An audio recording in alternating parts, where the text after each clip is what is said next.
तो नवनीत जेएमएच की खबरों को लाइक करें। इसके बाद पहली बार आए चैनल पर सब्सक्राइब करें, साथ ही बेल के आइकन को दबाकर ऑल कर लें ताकि हमारी खबरें पहुंचे सबसे पहले।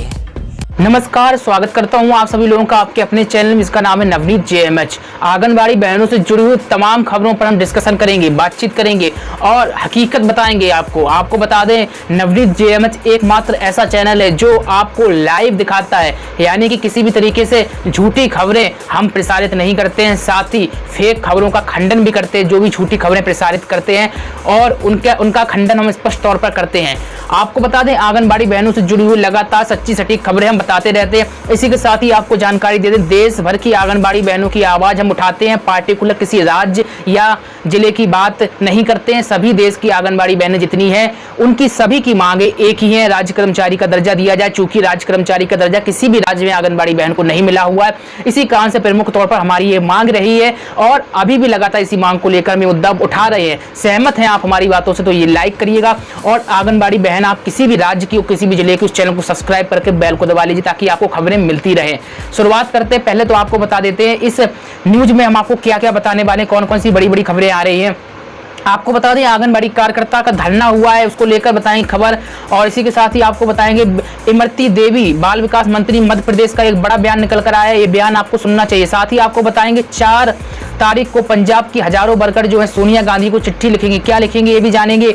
आंगनबाड़ी केंद्र में पोषण युक्त सब्जियां उगाई जाएंगी। अगली खबर आपको बताएंगे, सेवानिवृत्त की आयु 65 साल, ये क्या खबर है आपको ये भी बताएंगे। भुगतान नहीं हुआ तो आंगनबाड़ी केंद्र बंद हो सकते हैं। साथ ही ये भी बताएंगे कि जो आंगनबाड़ी कर्मी हैं, उन्होंने कई बड़े आरोप एक बार फिर से लगाए हैं, खबर उत्तर प्रदेश से ही है। इसी के साथ ही आपको बताएंगे, ऑनलाइन कक्षा के साथ कुपोषण भगाने का अभियान। इसी के साथ ही आपको बताएंगे, बाल पुष्टाहार में आयु पूरी होने पर 17 की सेवा समाप्त हो गई है, कहां पर हुई है। साथ में आपको बताएंगे, बड़ी अहम खबर, प्रसव के दौरान सेविका की मौत हो गई। साथ ही बहुत सारी खबरें हैं जो लगातार हम आपको बताने जा रहे हैं, बने रहिएगा हमारे साथ। शुरुआत करते हैं पहली बड़ी खबर से। उत्तर प्रदेश के बुलंदशहर से एक बड़ी खबर निकल कर आ रही। दरअसल यहाँ पर एक आंगनबाड़ी कर्मी के साथ लूट की घटना को अंजाम दे दिया गया और लूट हो जाने के बाद आंगनबाड़ी कर्मचारी एकजुट हो गए। चूंकि मामला आंगनबाड़ी से जुड़ा हुआ था और अभी तक लूट का खुलासा न होने पर आक्रोश व्यक्त किया गया। पूरा मामला आपको बताते हैं, बुलंदशहर में एक आंगनबाड़ी कार्यकर्ता के साथ लूट हुई है, लेकिन मामला पुलिस ने दर्ज कर लिया था। अभी तक इस पर खुलासा नहीं हुआ है, जिस पर राजे बाबू पार्क में आंगनबाड़ी कार्यकर्ताओं ने धरना प्रदर्शन दिया। आपको बता दें, बैनर जो है अखिल भारतीय आंगनबाड़ी कर्मचारी महासभा का रहा है, जिसके बैनर तले सभी आंगनबाड़ी कर्मी एकत्रित हुए और 5 सूत्रीय ज्ञापन डीएम एसएसपी को सौंपा गया है। इसी के साथ ही एसएसपी ने लूट का मामला जो है क्राइम ब्रांच को सौंप दिया है। बड़ी जानकारी निकल कर आ रही है, जो यहाँ प्रदेश अध्यक्ष सावित्री चौधरी ने जानकारी दी है कि 24 दिन पूर्व आंगनबाड़ी कार्यकर्ती जो है मुन्नी देवी के साथ यह घटना घटित हुई थी। इस घटना का पर्दाफाश करने के लिए पुलिस ने मामला तो दर्ज किया, लेकिन अभी तक लूट का खुलासा नहीं हुआ है। कहीं ना कहीं आंगनबाड़ी कर्मचारी के यूनियन के दबाव की वजह से एसएसपी ने लूट का मामला क्राइम ब्रांच को सौंप दिया है। और सावित्री चौधरी ने भी बताया कि अगर यह मामला क्राइम ब्रांच को सौंपा जाए, साथ ही अगर इसमें खुलासा अगर नहीं हुआ जल्द से जल्द, तो वह धरना प्रदर्शन करने पर विवश होंगे। तो बड़ी ही अहम बात है, लूट किसी के साथ भी हो, लूट का खुलासा होना चाहिए। निश्चित तौर पर आपराधिक कृत्य देख रहे हैं उत्तर प्रदेश में लगातार बढ़ते चले जा रहे हैं, निश्चित तौर पर इन पर विराम लगना चाहिए। अगली खबर आपको बताते हैं, मांगों को लेकर आंगनबाड़ी सेविकाओं ने धरना प्रदर्शन किया है। आपको बता दें, बिहार राज्य आंगनबाड़ी सेविका सहायिका संघ के आह्वान पर वजीरगंज सेविका सहायिका संघ द्वारा आंगनबाड़ी परियोजना कार्यालय वजीरगंज के प्रांगण में 17 सूत्री मांगों को लेकर, देखिए फिर वही बात आ जाती है। हम जब खबर आपको बताते हैं तो मांगे 17 सूत्री, 20 सूत्री, 25 सूत्री रहती हैं, यानी कि 25 मांगे, 30 मांगे, 17 मांगों के साथ आप लोग धरना प्रदर्शन करते हैं। बल्कि अगर एक मांग अगर आप जायज रखेंगे, पूरे देश भर की आंगनबाड़ी बहनें जायज रखेंगी, सिर्फ आंगनबाड़ी कर्मियों को राज्य कर्मचारी का दर्जा दिया जाए, तो हो सकता है सरकार पर दबाव भी बने और भाई आपकी मांग को पूरा भी कर दे। लेकिन आप लोग 17, 18, 20 सूत्री मांगे रखते हैं, उसमें आप ये भी ऐड करते हैं कि आपके अधिकारी जो जमे हुए हैं काफी सालों से उन्हें हटाया जाए। भाई अधिकारी को हटाया जाए या ना हटाया जाए, इससे आपको क्या बेनिफिट होने वाला है।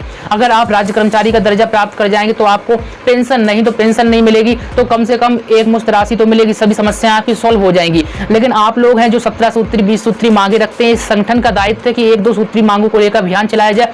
पहले तो एक मांग पूरी करा लीजिए, जो बड़ी मांग है। अगर आंगनबाड़ी एकजुटता दिखाती है तो कहीं ना कहीं उनकी एक जो बड़ी मांग है देश भर के किसी भी राज्य से हो, जो प्रमुख मांग है राज्य कर्मचारी का दर्जा दिए जाने की, ये मांग उनकी पहले पूरी होना चाहिए। इसके बाद अन्य मांगों को लेकर चर्चाएं चलती रहेंगी, लेकिन इस मांग को लेकर फोकस रहना चाहिए। विशेष तौर पर मैं संगठन से अपील करूंगा, किसी भी अध्यक्ष से या फिर प्रदेश अध्यक्ष, राष्ट्रीय अध्यक्ष जो भी देख रहा हो इस खबर को, एक विशेष सूत्री मांग रखिएगा पूरे देश भर में एक ही मांग होना चाहिए, आंगनबाड़ी कर्मचारियों को राज्य कर्मचारी का दर्जा दिया जाए। चूंकि अभी सरकार प्री प्राइमरी का दर्जा आंगनबाड़ी कर्मियों को दे रही है, तो कहीं ना कहीं सरकार पर भी एक दबाव बनेगा, तो संगठन को आगे आना चाहिए।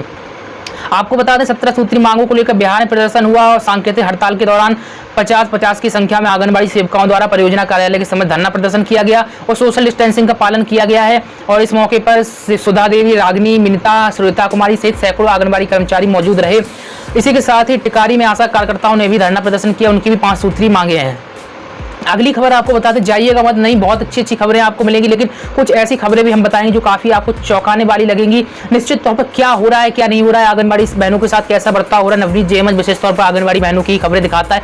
देश में किसी भी राज्य से आंगनबाड़ी बहन हो, जिले से हो, चैनल को सब्सक्राइब करके बेल को दबा लीजिए। आपके प्रत्येक राज्य की खबर, प्रत्येक जिले की खबर आप तक पहुंचेगी, ये मेरी गारंटी है। आपके पास खबर पहुंचेगी सच्ची और सटीक, कोई फेक खबरें नहीं। ऐसा नहीं कुछ दिखा कुछ रहे हैं और अंदर प्रेजेंटेशन कुछ कर रहे हैं। देश का एकमात्र ऐसा चैनल है जो आपके सामने लाइव खबरें प्रेजेंट करता है। जी हाँ, लाइव खबरें, एकमात्र चैनल जो लाइव खबरें प्रेजेंट करता है आंगनबाड़ी बहनों की। निश्चित तौर पर इसको आप लोग प्यार दीजिएगा, सब्सक्राइब करिएगा ज्यादा से ज्यादा। अगली खबर आपको बताते हैं, बीजेपी में भी नहीं बदले इमरती देवी के सुर। उन्होंने कहा है आंगनबाड़ी केंद्रों में परोसे जाएंगे बच्चों को अंडे।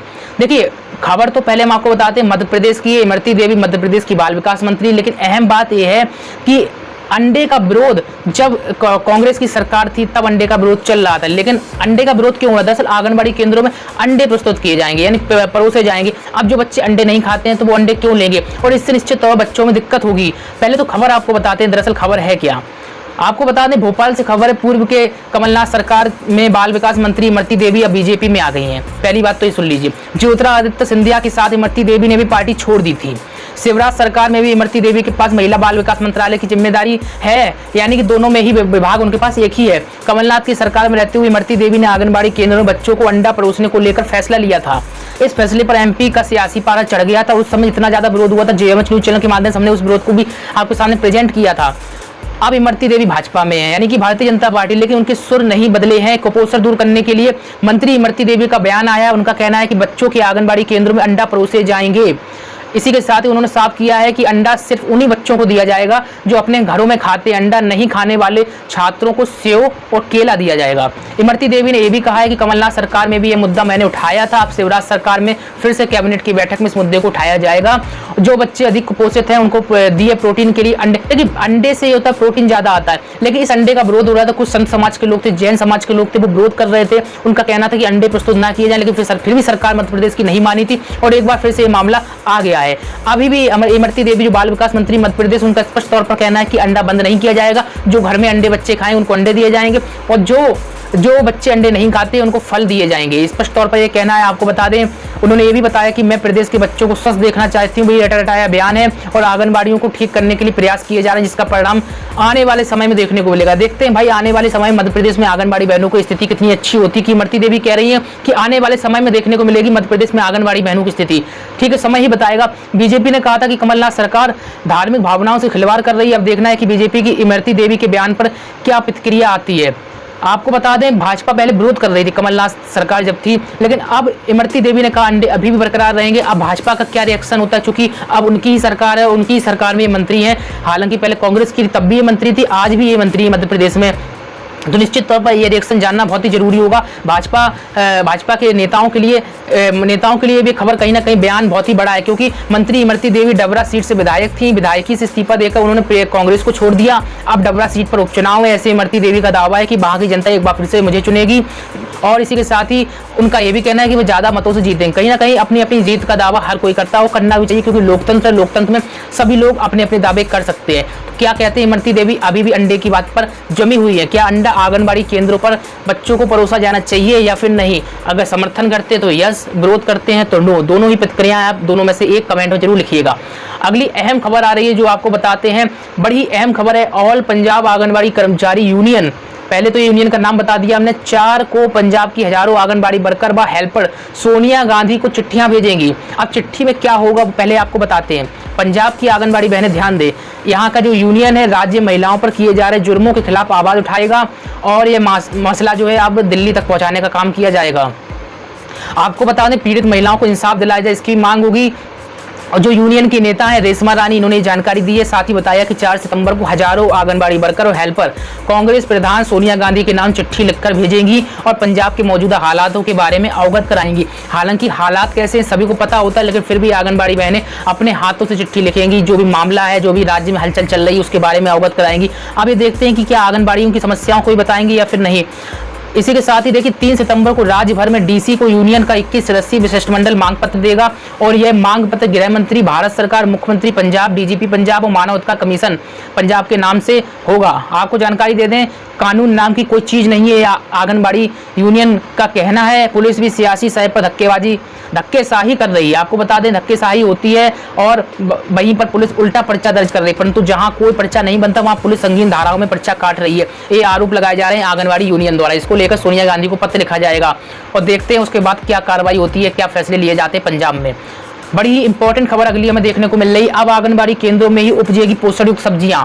पहले तो जान लेते हैं खबर कहां का। दरअसल ये खबर सहरसा से निकल कर आ रही है। आंगनबाड़ी केंद्रों के बच्चे अपने ही परिसर में उत्पादित सब्जियों का आनंद ले सकेंगे। दरअसल आपको बता दें, समय सीमा के अंदर कुपोषण को कम करने के उद्देश्य से ICDS निदेशालय ने आंगनबाड़ी केंद्रों में ही विभिन्न प्रकार की पोषण युक्त सब्जियों को उगाने का काम करने के निर्देश दिए हैं। आपको बता दें, इसके लिए CDPO महिला पर्यवेक्षिका व सेवका सहायिका को खेती करने के भी गुण सिखाए जाएंगे और इनको प्रशिक्षण दिया जाएगा बाकायदा। इन सब्जियों की खेती के लिए किसी भी रासायनिक खाद व कीटनाशक का प्रयोग नहीं किया जाएगा। पक्के भवन वाले आंगनबाड़ी केंद्रों में ही शीघ्र ही पोषण वाटिका बनाई जाएगी। पोषण वाटिका होगी, वहीं से मान लीजिए कोई सब्जी लगी हुई, आपके टमाटर लगा हुआ, धनिया लगा हुआ, वहीं से तोड़ा और वहां प्रस्तुत कर दिया। तो यही सिस्टम है। पोषण वाटिका में उत्पादित सब्जी न सिर्फ बच्चों को परोसी जाएंगी, बल्कि धात्री महिलाओं में भी कुपोषण दूर करने का काम ये सब्जियां करेंगी। आपको बता दें, जानकारी मिल रही है 1688 आंगनबाड़ी केंद्रों में अब तक 170 आपको अपना भवन मिल चुका है और 175 केंद्र निर्माणाधीन है, जबकि 358 केंद्रों को अभी भूमि उपलब्ध नहीं हुई। इस लिहाज से विभाग ने प्रथम चरण में सहरसा जिले के उन 170 केंद्रों में अपनी सब्जी खेती की योजना बनाई। देखिए, जो केंद्र अपने होंगे उन्हीं में ये योजना चालू होगी। निश्चित तौर पर जानकारी स्पष्ट हो रही है। ऐसा नहीं किराए के भवन में चल रहा है तो आप जाहिर सी बात है ये सब खेती बाड़ी नहीं कर पाएंगे। आपको बता दें, महिसी प्रखंड के 18, नौहट्टा के 14, 70 कटैया के 19 के साथ ही अन्य जगहों के आंगनबाड़ी केंद्र इसके लिए चिन्हित कर लिए गए हैं और जहां पर यह प्रक्रिया अपनाई जा रही है और खेती की जाएगी। निश्चित तौर पर इससे बच्चों को लाभ मिलेगा। ये तो समय आएगा वही बताएगा कि बच्चों को लाभ मिल रहा है या नहीं, लेकिन आंगनबाड़ियों के कंधे पर जिम्मेदारियां और बढ़ गई, कहीं ना कहीं स्पष्ट होता है। अब देखिए, उत्तर प्रदेश से हमें लखनऊ से खबर देखने को मिल रही है। दरअसल आंगनबाड़ी बहनों की जो रिटायरमेंट की उम्र है 62 साल रखी गई है, लेकिन अब मांग हो रही है कि 65 साल की जाए। आपको बता दें, कांग्रेस विधानमंडल दल की नेता आराधना मिश्रा ने मुख्यमंत्री योगी आदित्यनाथ को पत्र लिखा हुआ है। आपको बता दें, वो जो पत्र लिखा हुआ उसमें उन्होंने क्या बताया, आंगनबाड़ी कार्यकर्ता सहायिकाओं की उम्र जो है 62 वर्ष में जो रिटायरमेंट किया जा रहा है उसको रोका जाए, 65 साल निर्धारित किया जाए। में ये भी बताया गया है कि यह योजना जो है बाल विकास विभाग की 1975 में इंदिरा गांधी ने शुरुआत की थी इसकी, जिसमें महिलाओं, गर्भवती महिलाओं, बच्चों को लाभ दिया जाता है और इसके लिए आंगनबाड़ियों की स्थापना की गई थी, आंगनबाड़ी केंद्रों की और आंगनबाड़ी कार्यकर्ताओं की मानदेय पर नियुक्ति की गई थी। 2013 में उच्च न्यायालय में इनकी 65 वर्ष में सेवानिवृत्त का शपथ पत्र दिया गया था। केंद्र सरकार ने अवर सचिव ने भी 65 वर्ष में सेवानिवृत्त किए जाने का प्रस्ताव दिया, लेकिन विशेष सचिव ने 22 जुलाई 2020 को 62 साल की उम्र में सेवानिवृत्त करने का फैसला कर लिया, जिसके बाद कई आंगनबाड़ी कर्मियों को सेवानिवृत्त किया जा रहा है और अभी भी ये सिलसिला जारी है और इसको लेकर उनके ऊपर दबाव डाला जा रहा है। साथ ही आपको बता दें, परेशान किया जा रहा है, शोषण किया जा रहा है।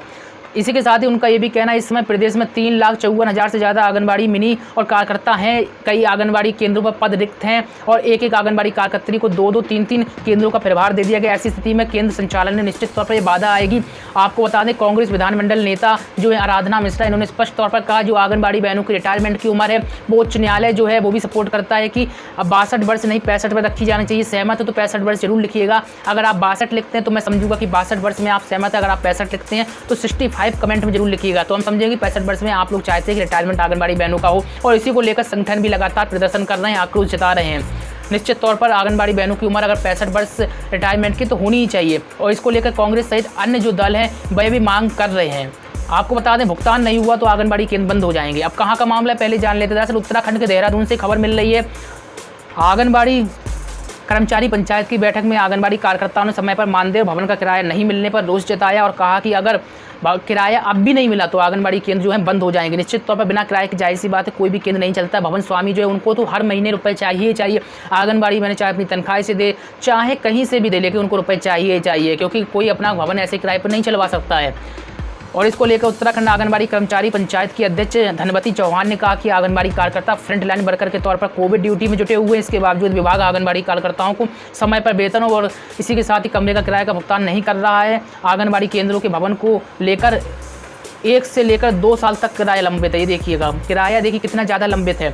अब ऐसे में ये सवाल ये भी उठता है कि कहीं ना कहीं 1 से 2 साल का किराया आंगनबाड़ी बहनें कैसे भुगतान कर रही होंगी। कहीं ना कहीं एक बड़ा सवाल है कि आंगनबाड़ी भवनों का किराया आखिरकार क्यों नहीं आ रहा है। ये बड़ा मुद्दा है आंगनबाड़ी बहनों के लिए। अगर ऐसे ही चलता रहा तो मकान मालिक निश्चित तौर पर कह देंगे कि केंद्र बंद कर दो। केंद्र जब बंद हो जाएंगे तो निश्चित तौर पर सरकार की योजना धरी की धरी रह जाएंगी। इसलिए सरकार को भी चाहिए कहीं ना कहीं केंद्रों का भुगतान तत्काल कराया जाए और किराया मिलने के बाद ये केंद्र जो है यथावत चलते रहेंगे। आपको जानकारी दे दें, बाल विकास परियोजना के अधिकारियों के समझ जब समस्या आंगनबाड़ियों ने रखी तो संतोषजनक जवाब कोई देने को तैयार नहीं है। बैठक में रमन वर्मा, रमन, सविता, अंजू, मंजू, हेमलता, बेबी आदि जो महिलाएं मौजूद रही, इन्होंने अपनी समस्याओं को लेकर प्रदर्शन किया है, अपनी समस्याओं को लेकर मांग की है सरकार और कहा है सरकार से कि अगर भुगतान नहीं हुआ तो आंगनबाड़ी केंद्र ठप हो जाएंगे निश्चित तौर पर। उत्तराखंड के देहरादून से एक खबर आपको हम बता रहे थे। अगली खबर आ रही है हमें वसूली के आरोप। देखिए वसूली के आरोप बहुत ज़्यादा लग रहे हैं उत्तर प्रदेश में। लगातार हम देख रहे हैं एक के बाद एक खबरें में देखने को मिल रही हैं। वसूली के आरोप आंगनबाड़ी कार्यकर्ताओं ने लगाए हैं।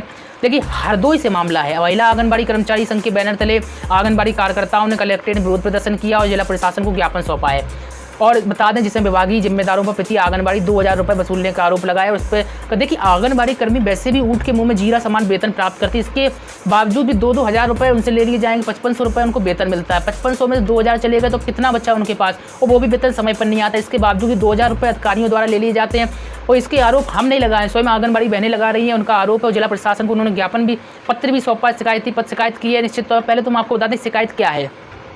संघ की जो जिला अध्यक्ष हैं रीता सिंह, इन्होंने कहा है कि ज्ञापन में अपनी मांगों के संबंध में बताया गया विभाग में भ्रष्टाचार व्याप्त है, वहां पर आंगनबाड़ी कार्यकर्ताओं से अवैध वसूली हो रही है और आरोप लगाया गया है कि प्रति माह आंगनबाड़ी कार्यकर्ताओं से 2000 रुपये लिए जाते हैं। सवाल है प्रति माह आंगनबाड़ी बहनों से 2000 रुपये किस बात के लिए जाते हैं। इस खबर को ज़्यादा से ज़्यादा शेयर करिएगा। पहली बार चैनल पर आए तो लाइक सब्सक्राइब जरूर कर लीजिए। देश के किसी भी राज्य से आप आंगनबाड़ी बहनों ज़्यादा से ज़्यादा शेयर करिएगा इस खबर को, और प्रत्येक आंगनबाड़ी बहन सब्सक्राइब कर लीजिए चैनल को बेल को दबाकर, ताकि आपकी मांगों को लेकर हम ऐसे ही मुद्दे उठाते रहे, सच्चाई खुलासा दिखाते रहे। क्योंकि किसी राजनीतिक पार्टी का चैनल नहीं है और न राजनीतिक खबरें हम प्रस्तुत करते हैं। हमारा काम सिर्फ आंगनबाड़ी बहनों को न्याय दिलाना है, उनको राज्य कर्मचारी का दर्जा दिलाना है। उसी को लेकर निरंतर हम खबरें उठाते रहते हैं। आपको बता दें 2000 रुपये आरोप लगाए गए। ये 2000 रुपये बहुत ही बड़े हैं और आपको बता दें इस पर रोक लगाए जाने की मांग की गई है। अगर रुपये नहीं दिए जाते हैं तो से उनकी नौकरी को हटाने की धमकी से संविदा जो है मानदेय जो खत्म करने की धमकी दी जाती है। ये भी आरोप लगाया गया है।